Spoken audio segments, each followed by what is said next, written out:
It's time for the Rick Smith Show. Now, here is the voice of the working class, Rick Smith.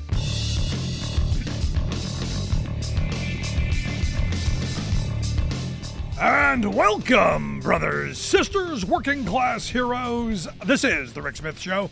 Thanks so much for being here. Today on the big program, lots to get to, lots to talk about. Came across a guy named Anthony Sabatini. He's running for Congress, running against a Republican incumbent for Florida's 11th Congressional District, the incumbent, far-right incumbent, off-the-rails kind of incumbent. And I get that Anthony Sabatini needs to go even further off the rails to get some attention. And attention he got when he tweeted out the reason he's running for Congress. And why is Anthony Sabatini running for Congress? Well, his tweet says, "I'm running for Congress to imprison as many Democrats as possible." He says, "Vote for me if you believe Democrats are the enemy and must be jailed and removed from public life." Those are his words. And I don't doubt him one bit for his words, because this is what the current Republican Party, this is what the hard line is. Even though Donald Trump, who ran on lock her up, now says he didn't say lock her up again.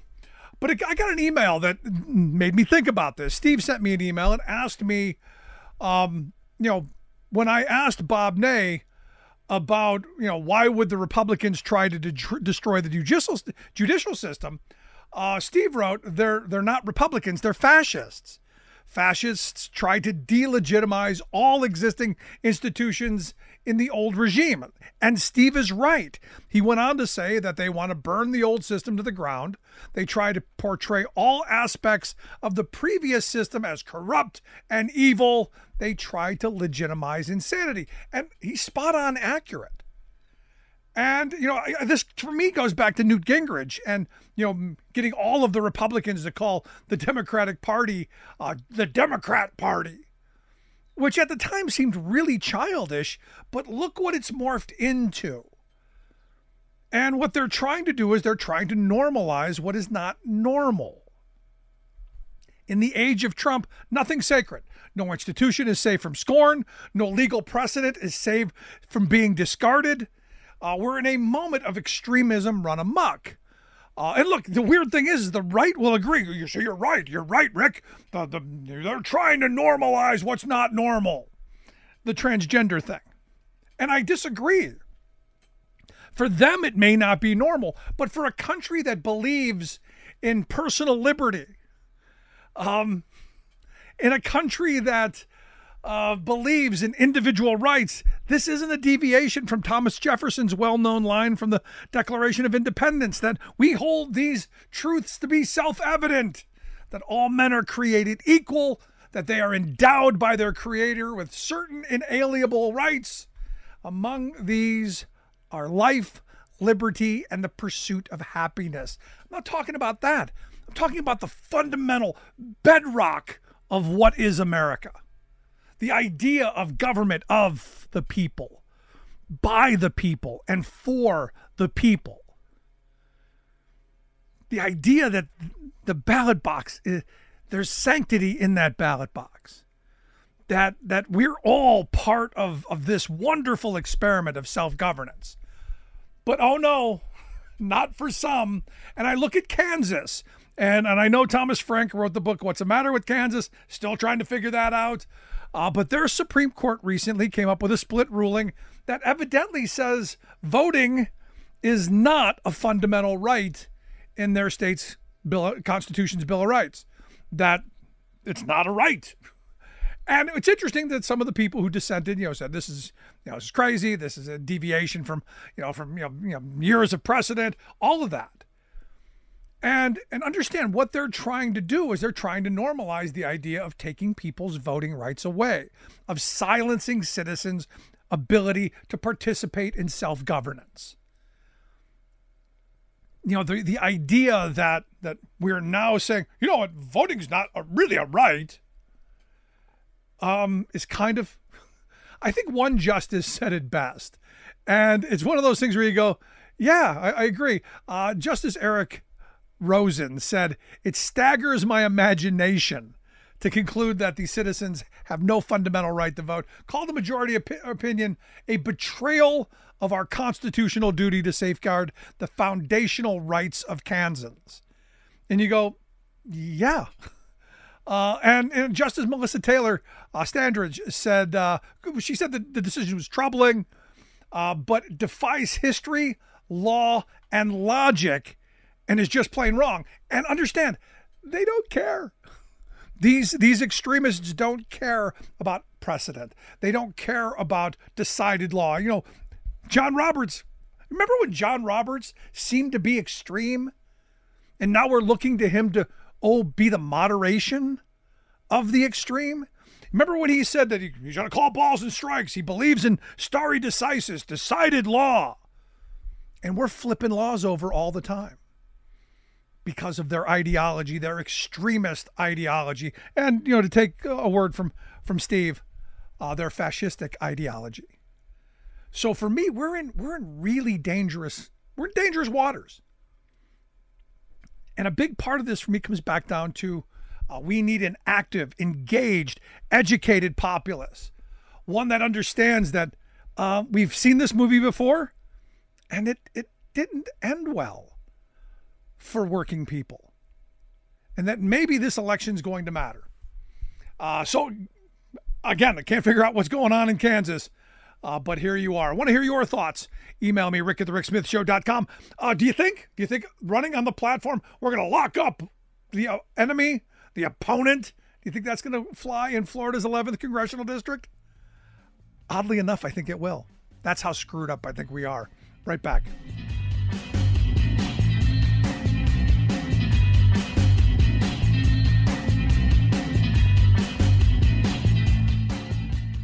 We are AFGE, the American Federation of Government Employees. We represent 700,000 federal and D.C. government workers who are the vital threads of the fabric of American life. We support our nation's military. We take care of our nation's veterans. We protect our nation's borders. We respond to our nation's crises and natural disasters. We provide services to our nation's seniors. The American Federation of Government Employees. We work for America. We are AFGE, the American Federation of Government Employees. We represent 700,000 federal and D.C. government workers who are the vital threads of the fabric of American life. We support our nation's military. We take care of our nation's veterans. We protect our nation's borders. We respond to our nation's crises and natural disasters. We provide services to our nation's seniors. The American Federation of Government Employees. We work for America. Welcome back to the Rick Smith Show. Now, here is Rick Smith. So as you know, we've been talking about vouchers the last couple of days and really windfall for the very wealthy, a way to fill the coffers of the well-to-do, the people who are already sending their kids to private schools, and of course, the religious schools. Oh, are they thrilled? Because their enrollment has gone up and their tuition, oddly enough, has gone up as well, which means at least two groups are cashing in. I would argue not the group that we were sold it was going to help, and that's poor working class kids. For them, we're going to give them underfunded public schools and then blame them when they're not getting ahead. But here we are in the 70th year since Brown versus Board of Education, and we're seeing a lot of, especially on the policy front, the difference between groups. The wealthy groups are getting those vouchers, those golden tickets that come with a windfall full of cash. And the poorer students, we're going to give them cyber charters and other gimmicks. And here to share some thoughts on maybe how we fulfill the promise of Brown versus Board of Education, I've asked Weade James to come talk with us. She's a senior director of K-12 education policy there at the Center for American Progress, AmericanProgress.org. Their website, they've got a piece out on this very topic. Weade, thanks for taking time for us. Thank you for having me, Rick. It's a pleasure to be here. So if I frame this right, because I see this very clearly. On the policy front, we see wealthier people, whiter people getting these golden tickets, these vouchers. And I know that's how it's framed, but in reality, this is what's going on. Getting these vouchers, and people in poverty-ridden areas, we're getting cyber charters in charter schools and all of these other gimmicks, and we're destroying the public school that was supposed to be there to give everybody a chance. That's what I see. Am I framing that right? Rick, I think you're definitely laying out the complexities of the choice movement, right? The reality is that parents have choice, and that's a good thing, right? Parents should have the right to choose where they send their children to school, but it is very complex. As you pointed out, the voucher program is just one type of choice. And that is really defined by different states. So some states have voucher programs, and the programs look very differently. But it does create inequities in that the voucher programs allows parents to send their children to a private school, but oftentimes those vouchers don't pay the full tuition of that private school. It might cover partial tuition. So now you run into a situation where a low-income family who wants to utilize a voucher cannot afford the full tuition. Let's say the tuition is, $35,000.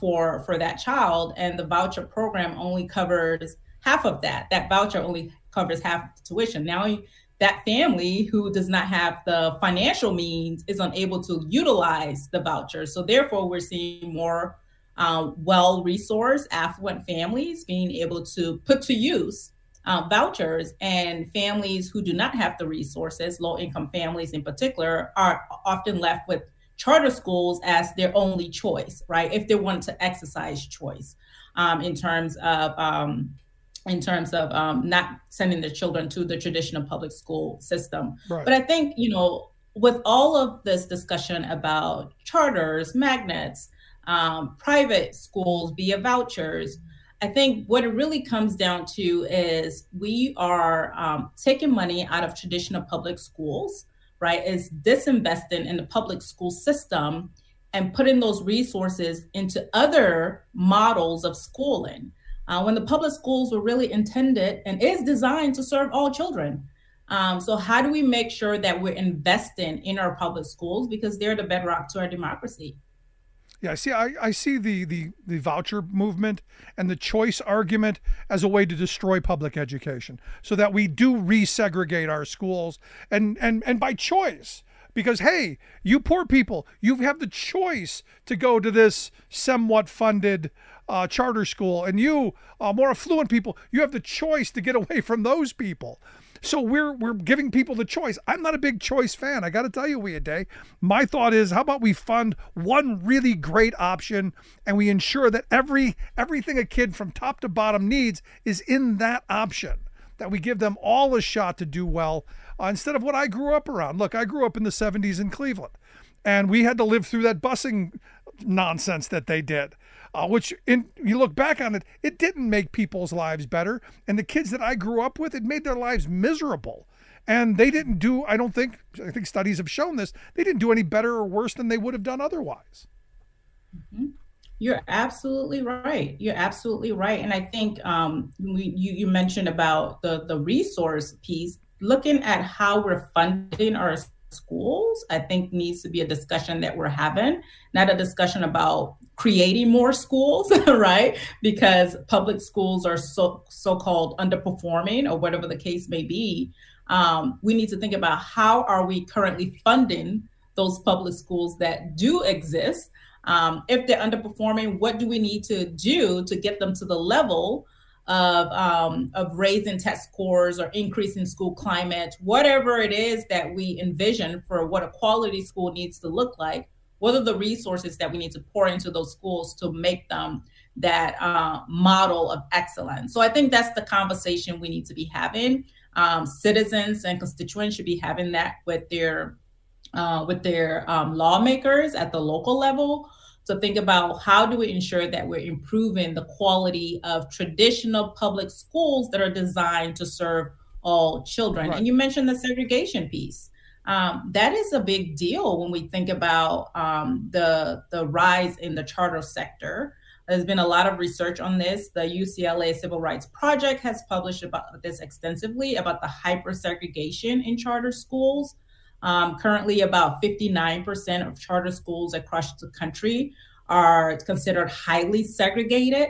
Highly segregated, meaning they have 90% or more of Black or Latinx students in those schools, 60% of charter schools. So I think we need to think about, the balanced model when we're authorizing charters, because where charters typically going to open up, they're not going to the suburbs, they go into urban, oftentimes low income or, not racially, ethnically diverse. They go into those neighborhoods that are already segregated and opening up schools in those areas, right? So again, creating this culture of separating and maintaining that status quo. But again, the issue is not with having choice; it's about having a quality choice. Because a charter school does not mean that it's a better choice than a traditional public school. So I think the responsibility should really be also on charter school authorizers in states, like state education agencies and charter school boards, how they're ensuring that these schools that are coming in and opening up in those communities are actually serving students well and are actually demonstrating success, not just, on par to what the traditional public school was offering. Are they doing anything better to enhance student outcomes? So I think these are the conversations we need to be having. But for me, this all comes back down to the simple frame of poverty. And as I've said a million times on this program, I grew up a minority in a minority community. And for me, it wasn't about black and white. It was about green. We were poor. Mm-hmm. We grew up in a poor area. And all of the bad ideas, all of the gimmicks are what were tried on poor people. So it wasn't white people, black people, it was poor people. So for me, the key to all of this is poverty. So when we're talking about segregation, we've segregated ourselves based on poverty.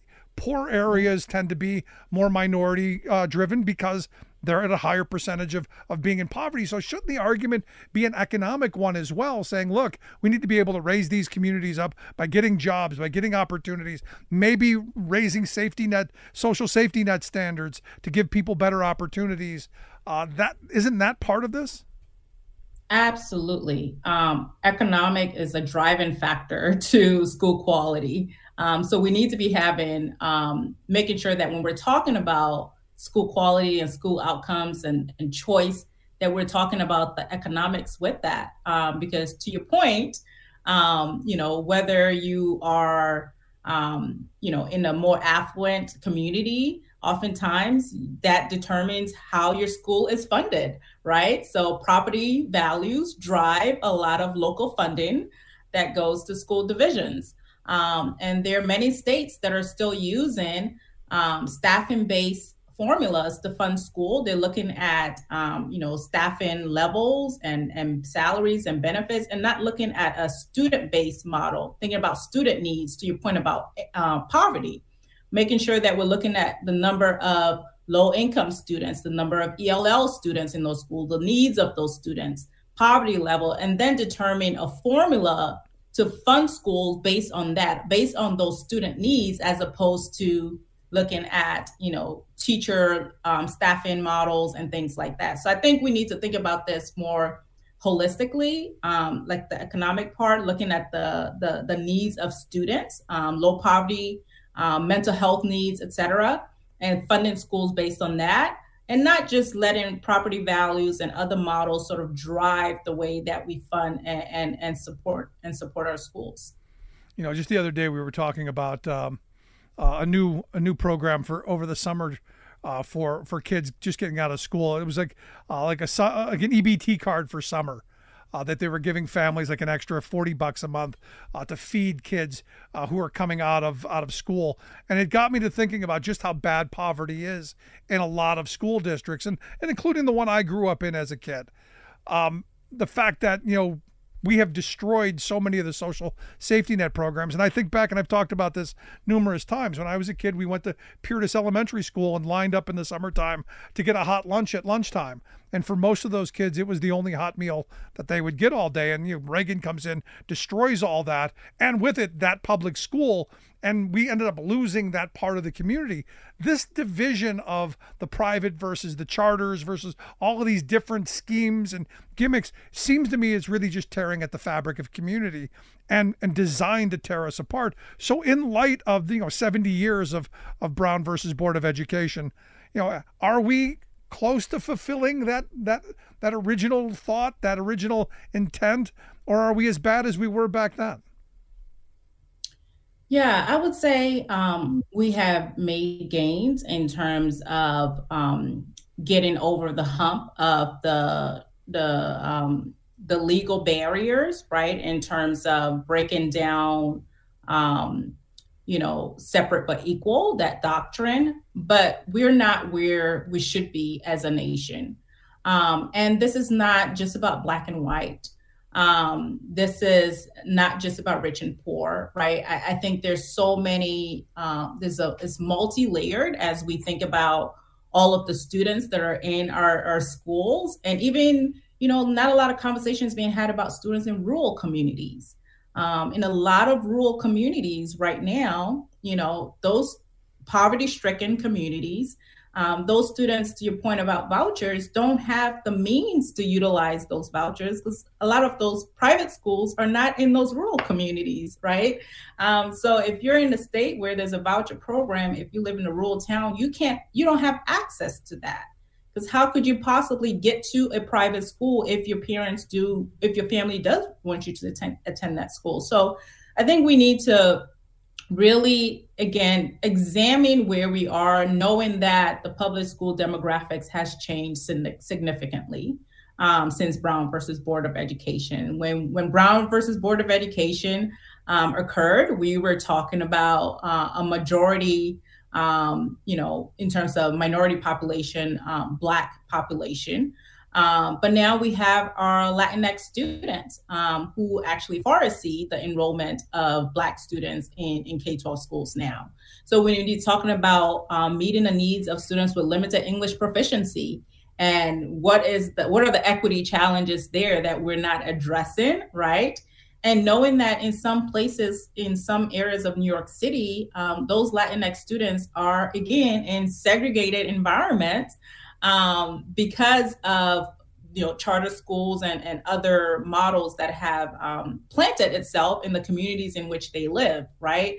So it's very complex, and we need to really examine where we are as a nation, the students that we serve, their diverse needs, and how do we truly achieve equitable learning environments, inclusive learning environments for students. And I think that really starts with what you raised before, the economic factor, making sure that we are funding schools, particularly schools that are low poverty, that we're funding them equitably. Research shows that in order to, raise academic outcomes and address some of those poverty disadvantages that those students experience, you do need to fund those schools at 2 to 3 times the level as you're funding traditional schools. So we need to take heed to that and make sure that those schools are getting more investments because they need them. They don't need more schools in their communities. They need more investments in the existing schools that they're in. They don't need more charter schools. So last line of questioning I want to get to you in looking at Brown, because I've heard people make arguments that maybe Brown wasn't the right decision, maybe enforcing the equal part, because as you've said, there's one side of the equation that is much better resourced than the other, because it seems to me, and correct me if you think I'm wrong, that we've voluntarily separated ourselves and we've segregated ourselves, some by choice and some by poverty, that maybe the equal part we should be arguing as well. Yeah, absolutely. I think that should be part of the discourse as we're thinking about how to dismantle the segregation that we're seeing. I do think that we have separated ourselves, to your point, based on local policies, local practices that are still in place till this day, right? Because again, if we're not addressing things like transportation, like just public transportation impacts where people live, right? Where you live determines on I know. I grew up in a place. School. I grew up in a place that wasn't on the bus line, so I know exactly what you're talking about. Yeah, looking at all of those infrastructure, looking at housing, availability of affordable housing, that impacts again, where you go to school, where you're zoned for. So I think we need to look at all of these issues across different sectors and not just education. I don't believe that education alone can fix the problems in education. I think we need to be thinking about housing. We need to be thinking about transportation. We also need to be thinking about just the economic, just employment of different localities and how to address some of the challenges around that. No, I mean, at the end of the day, it comes down to opportunities for everyone up and down the board. And sadly, I don't think we talk about that enough in the big picture. So when we talk about education, it's only education. I remember the Clinton years. We're going to get everyone education. Yeah, I grew up in the education's going to get everyone that corner office job. Well, there's only 4 corners in a building. What about everybody else? To me, there should be a lot of things we're doing that we're not. So any faith that we're going to move in this direction, given how dysfunctional our politics seem to be and how much the moneyed interests are all in on destroying our public schools? I do believe that we are going to continue to make gains, and I do believe that we can reverse the state that we're in now if we ensure that we are deploying, again, funding to those underserved, under-resourced schools and communities in a way that truly allows those students to excel, right? It comes down to resources. That's what it comes down to. So we need to champion public education. We need to champion funding for public education and not funding for private education or disinvestment in public education to put towards private education. So I do feel like we can make that change as a nation, but it's going to take a collective effort across different sectors, and it's going to take a really strong commitment to invest in public education. Ultimately, if we fail at this, we're going to fail the country in the future because we're going to have a whole bunch of people who are going to be left behind, and that is not good for society as a whole. But Weade, I appreciate you taking some time for us. Good piece. I'd love to talk to you again at some point. Always good. Thanks so much. Weade James, Senior Director of K through 12 Education Policy there at the Center for American Progress. Want to hear your thoughts. How are things in your local school? I hear all the time, my school's good, but all those other ones out there, those are the ones we need to fix. Email me, rick@thericksmithshow.com. Right back. Stick around.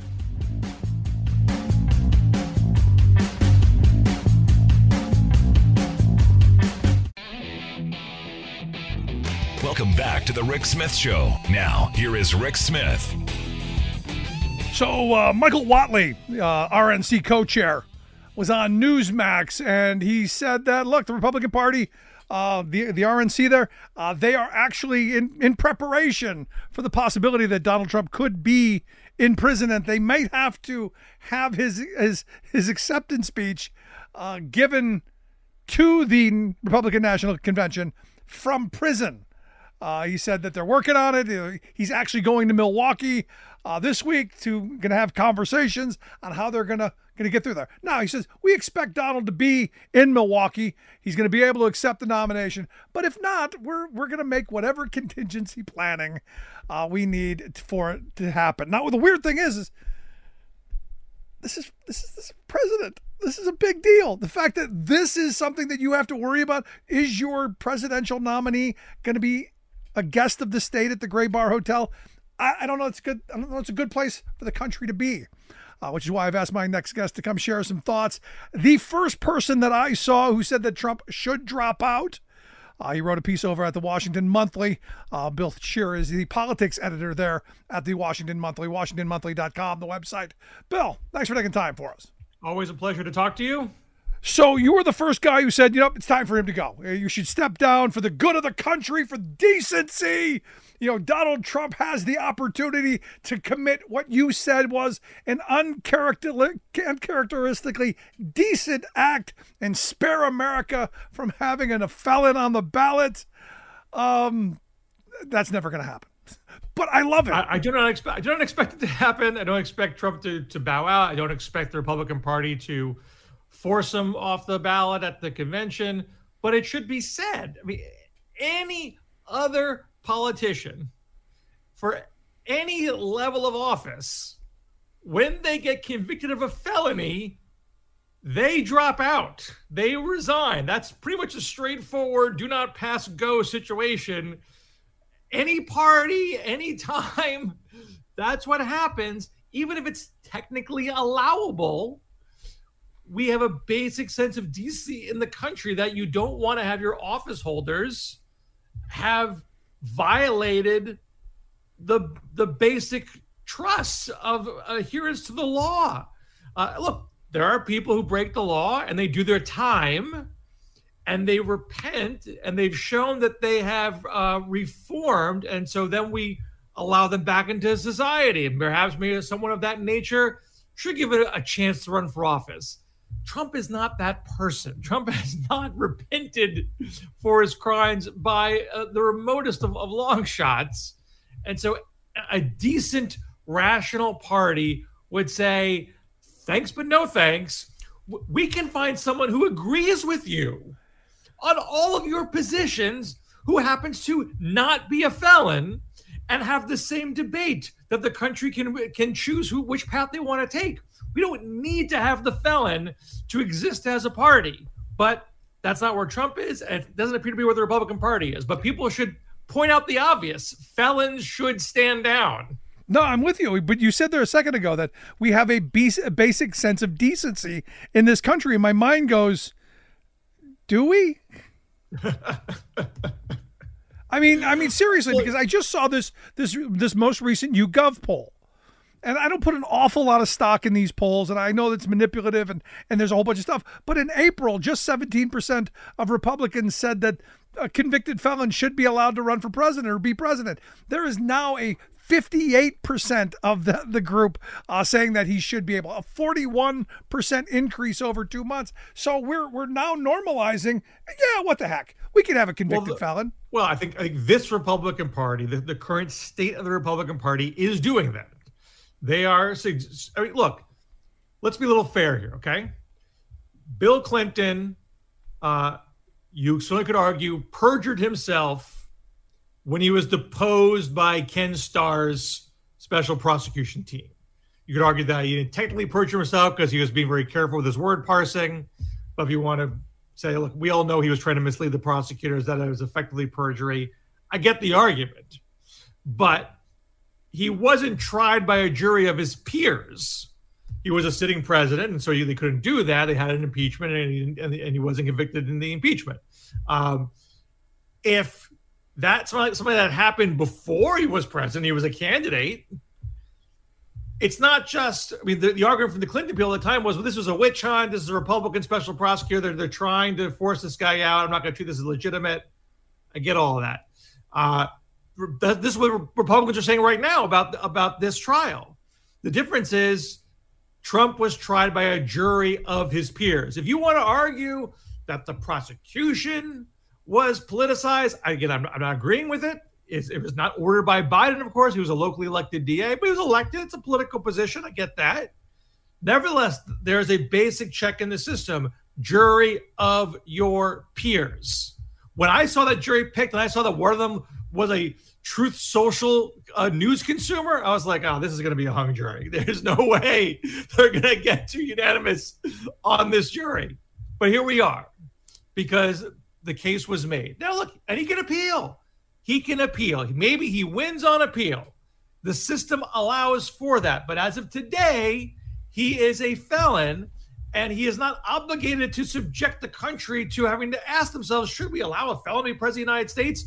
You could stand down and let someone else, again, shares your views. Your views aren't being shunted aside.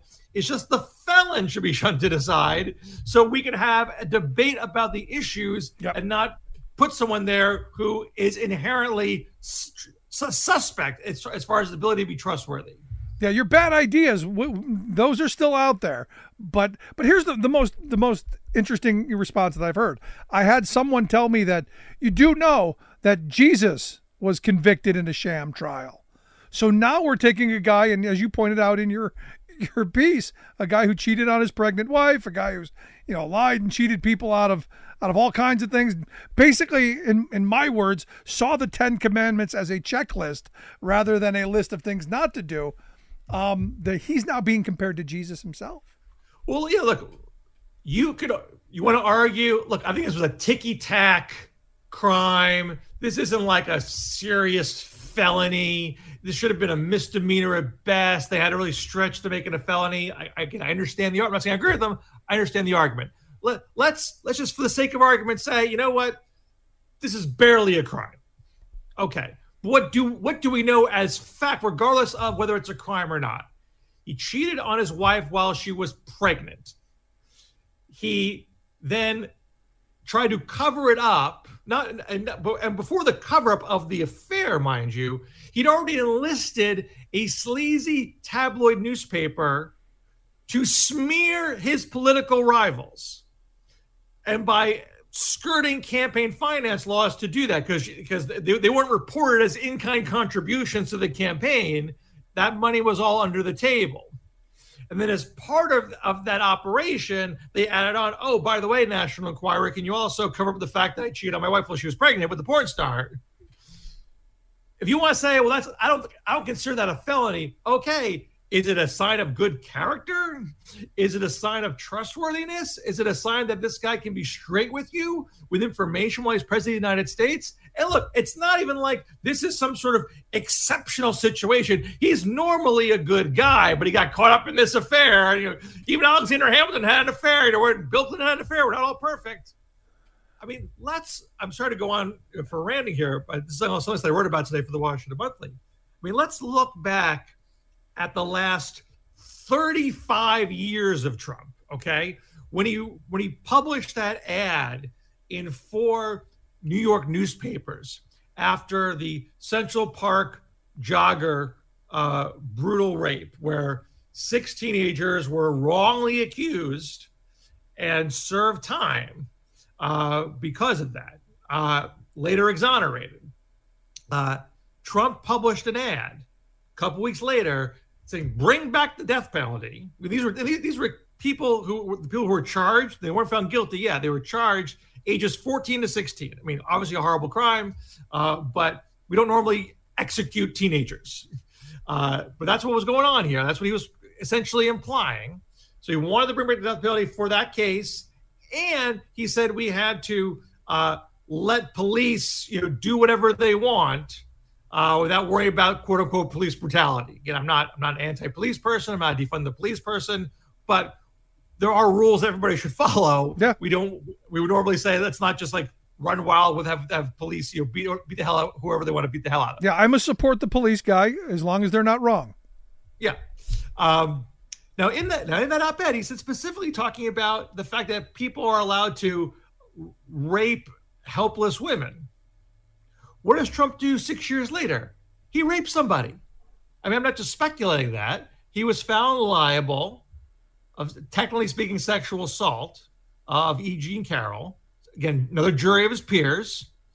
And the judge said, technically under New York law, this is classified as sexual assault, but by anyone's common understanding of what the word means, this was rape. The judge said that after the verdict was found. I mean, to be blunt with you, the difference is whether he's using his penis or his finger. Right. But this is also a civil trial as opposed to a criminal trial. It was a civil trial, correct. But nevertheless, jury of his peers found liable. Okay. So again, claims to hate rape, then committed it. Now, and don't forget the Billy Bush the tape of I just grab him by the you know what. Well, that's right. Again, clearly this is not something you might look. Well, that was just locker room talk. No, he did it. We know he wasn't just talking about it. We know he did it. Jury of his peers, he did it. 2018, while he was president, said we should execute drug dealers. We should execute them. They should get the death penalty. 3 months later, he pardoned a drug dealer. And you could say, well, that was a sympathetic case. It was an African-American grandmother. And maybe she served 21 years. Okay, we know why he did it, not because he has compassion for African-American grandma drug dealers. He did it because he wanted to win votes from the black community. He didn't pardon almost anybody else for those crimes. He pardoned her, first commuted, then pardoned, and then held her up at the convention, got her endorsement, then pardoned her. And more recently, just 2 weeks ago, Libertarian Convention, he said, I pledge to pardon Ross Ulbricht, who ran the Silk Road website, which managed 1 million drug deals, a handful of which led to deaths, and is now serving a life sentence. And you could say, well, I don't think you should serve a life sentence. I agree with the libertarians on that. Okay, Trump said we should execute drug dealers. But when it comes to trying to win votes, he says, forget what I said about that. I'll pardon this one.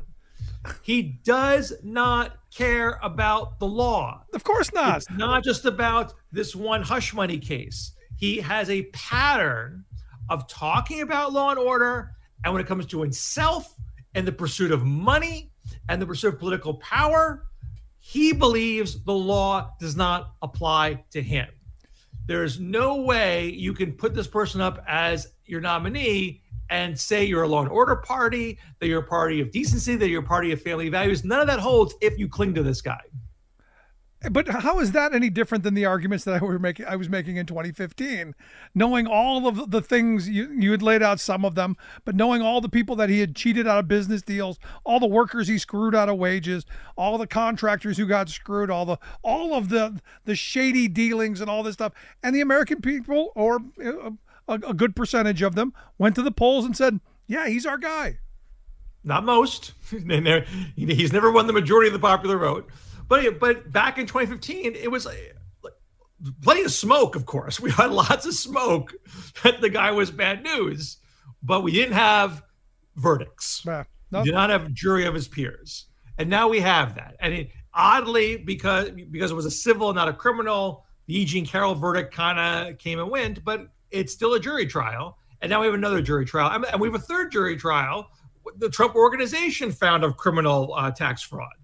I mean, these are not isolated examples. This is not just one case last week of a politicized prosecution. This is decades of behavior that is just now coming to roost.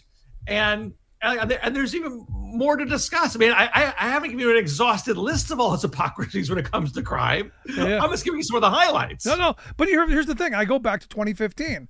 When he announced, this is one of the things that I was talking about back then, saying, look, I don't know why this guy wants to put himself under the magnifying glass.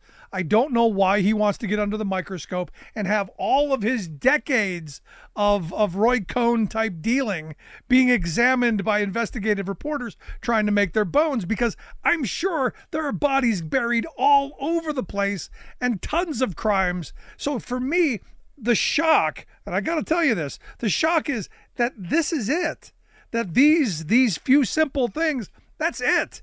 It seems to me that the pile of felonies and crimes should be much higher. Okay, look, as Trump himself will point out, they only get Al Capone on tax evasion. He says this as if it's somehow an argument in his favor. But look, when was the first time Trump ran afoul of the law? I mean, from as far as I know, it was over 50 years ago, 1973, when the Federal Justice Department sued Trump and his father and their company, Trump Management, of racial discrimination under the Fair Housing Act. Right. And Trump fought it. He didn't admit to anything. He fought it for 2 years. They eventually settled without a technical admission of wrongdoing, but with a so-called consent agreement that they would do things differently to ensure future discrimination didn't occur. And then 3 years later, the Justice Department said, you're violating the consent agreement. And they fought that. And then the agreement expired. It was 1982. It was the Reagan Justice Department. Those guys were not really, aggressive on enforcing the Fair Housing Act. But Trump got away with it. He got away with it. Yeah. And Trump has always been able, from a legal standpoint, to get away with it. That has been the lesson. I mean, it's like, what do you do when you got kids and you never follow through on your punishments? They say, well, I can get away with that. I'm going to keep doing it. My parents are soft. They're not cracking down on me. Trump has lived his life that he could always push off, always delay, always skirt, maybe settle sometimes, but they'll never actually get him guilty, never actually take his money, never actually serve any jail time. And he's almost 80 years old, and that's the case. So why start now? Why start being decent now is clearly how he's going about this. But to people who say he always gets away with it, he did lose. He did lose in 2020, and he could lose again. I sure hope so. Look, I sure hope people find at least some of the decency that you've talked about and say, you know, we should be a little bit better than this. And as you've pointed out, Trump should drop out, not because it would be good for Republicans or good for Democrats, but because it would be good for America. And I agree with that. It might be good for Republicans. It might be a lot better off. It might actually be. Getting a non-felon to leave their party. And just that putting could be it out there. It's possible. That could be their campaign shirt. Not a felon. Vote for me. Not a criminal. But Bill, I got to tell you, great piece. I hope folks will check it out over at the Washington Monthly. We'll get links out on social media. But the first guy who said, hey, you got to go, and I'm with you. Bill Scher, thanks so much. Take care. Want to hear your thoughts. Is it time for Donald to step aside? What would that mean for the election? I have some friends who think that that's the only way Biden loses if Trump steps aside. I want to hear your thoughts. Email me, rick@thericksmithshow.com. Quick break. Right back to wrap things up. Stick around.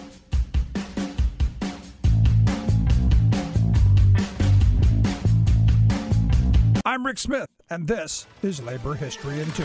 On this day in labor history, the year was 1947. That was the day that Secretary of State George Marshall delivered a speech at Harvard University.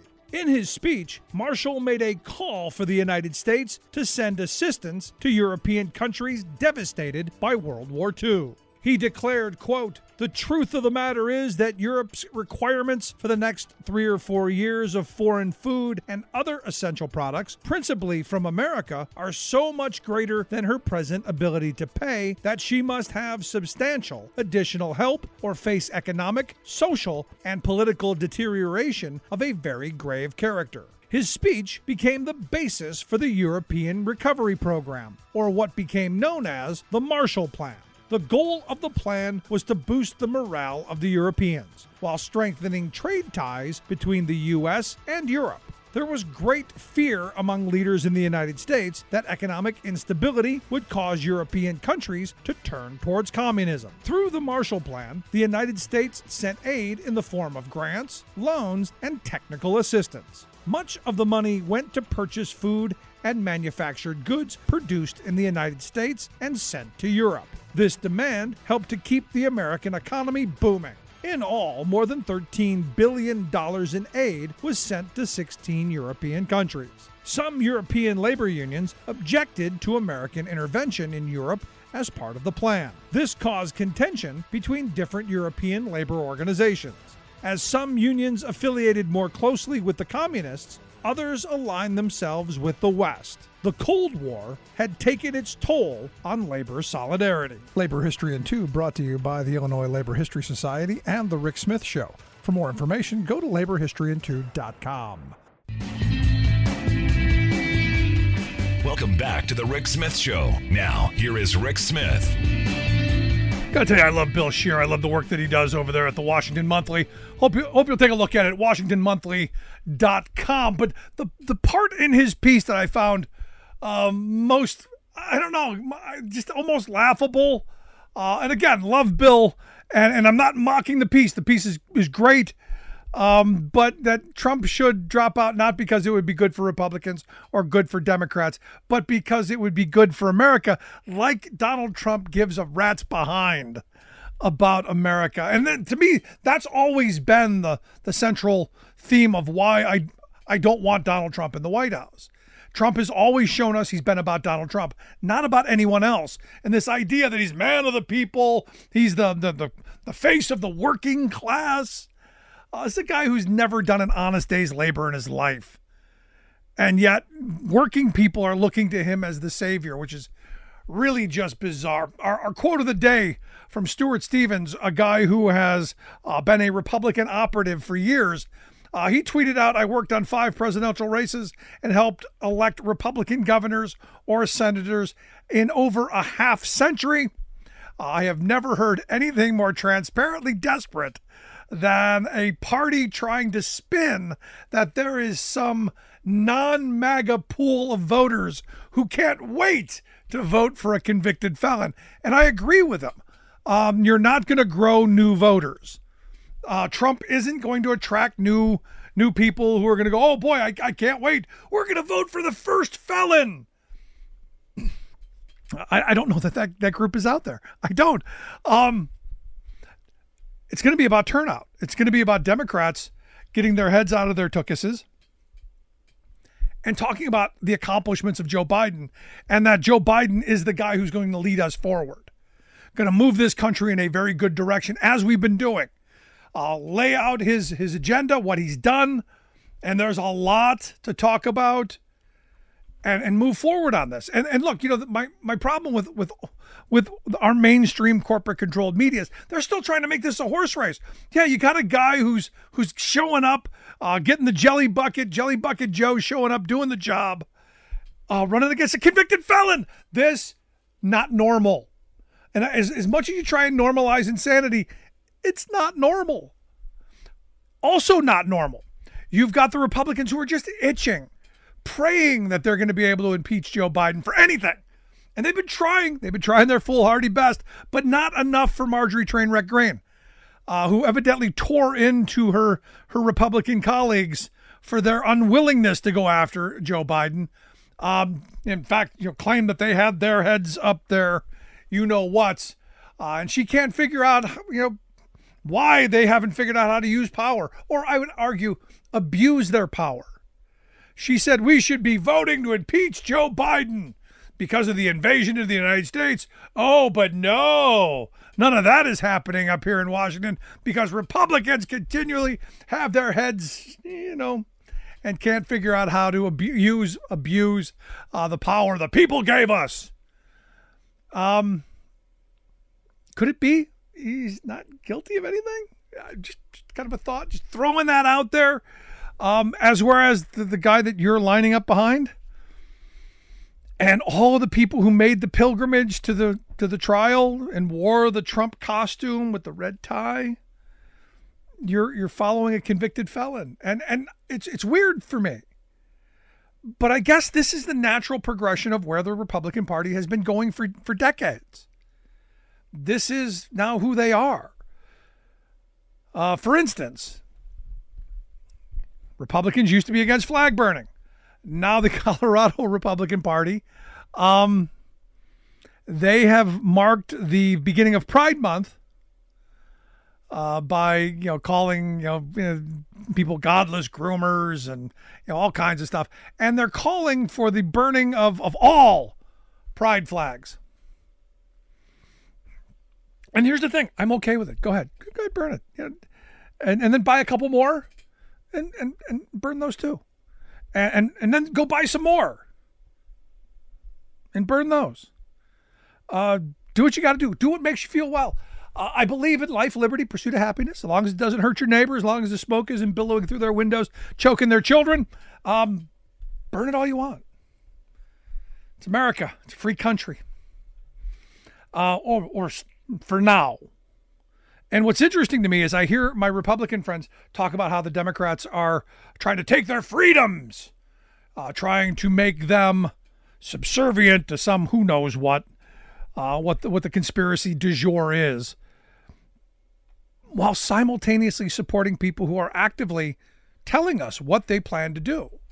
They plan on weaponizing our government. I said at the top of the show, you got a guy running for Congress in Florida. Said, I'm going to lock up all those Democrats. They're the enemy. Remember, these are the people who were concerned and had multiple hearings on weaponizing government in the process of saying we're going to weaponize government.